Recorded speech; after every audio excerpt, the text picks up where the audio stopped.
Election commission ने वजीर आजम इमरान खान को दौरा पेशावर से रोक दिया। इलेक्शन कमीशन का कहना है केपी में 19 दिसंबर को बल्दियाती इलेक्शन होने जा रहे हैं। वजीर आजम का मुताल्लिका मकाम का दौरा ज़ाब्ता अखलाक की खिलाफ वर्जी तस्वुर होगा। कानूनी चाराजोई की जा सकती है। याद दहानी का नोटिस जारी।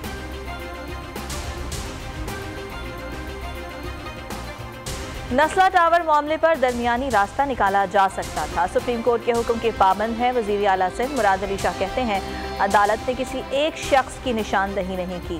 तामीरात की किसी ने गलत मंजूरी दी तो उसे सजा मिलनी चाहिए।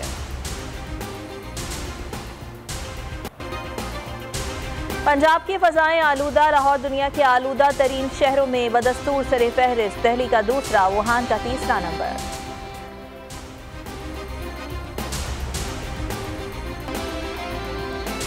मुल्क में कोरोना से मजीद 9 अमवात, 310 नए केसेस रिपोर्ट। शरह 0.71% रही। आलमी इदारा सेहत का कहना है ओमिक्रॉन के डेल्टा वेरिएंट से ज्यादा खतरनाक होने के शवाहिद नहीं मिले। ओमिक्रॉन के खिलाफ मौजूदा वैक्सीन नाकाम होने का इम्कान नहीं।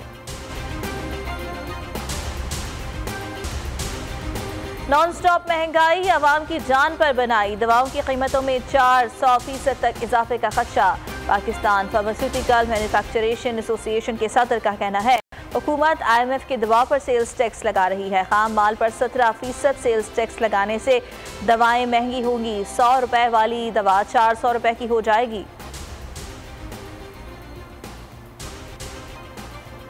कराची में FBR में नौकरियों के लिए एंट्री टेस्ट। एक्सपो सेंटर से उर्दू साइंस कॉलेज तक इम्तिहान देने वालों की कतारें। ट्रैफिक की रवानी मुतासर।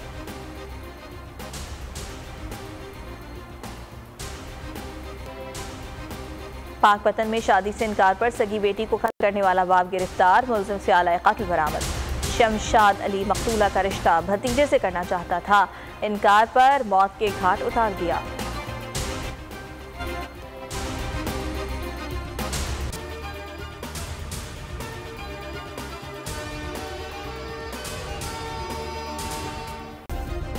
सब्सक्राइब करें और बेल दबाएं ताकि कोई खबर रह न जाए।